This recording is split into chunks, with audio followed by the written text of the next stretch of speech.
Alright, welcome to 8 Steps True News. We have a 3.1. Let me show you where this is located.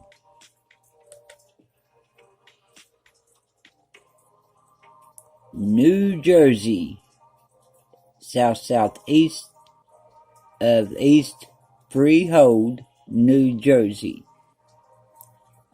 5 kilometers deep. Reported in the red, it did some damage. And remember what we were talking about, where these plates are pushing against each other. It makes new fractures in the crust because something has to give.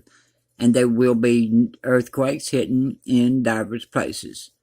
They'll be hitting in areas where we haven't had any earthquakes or haven't had any earthquakes in a while. Right here is proof. 3.1, New Jersey.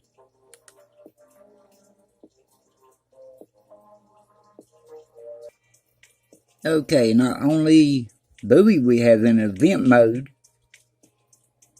is over toward the Philippines. And what event mode means is when a tsunami station is in event mode, usually a tsunami, but there's no tsunami here at this time. You got to learn what you're looking at. This may cause big waves, but there's no tsunami. And I was looking over here off the coast of New Jersey. And it's clear. No buoys in event mode. Alright, I'll see you all in my next updates. Watch for earthquakes in diverse places.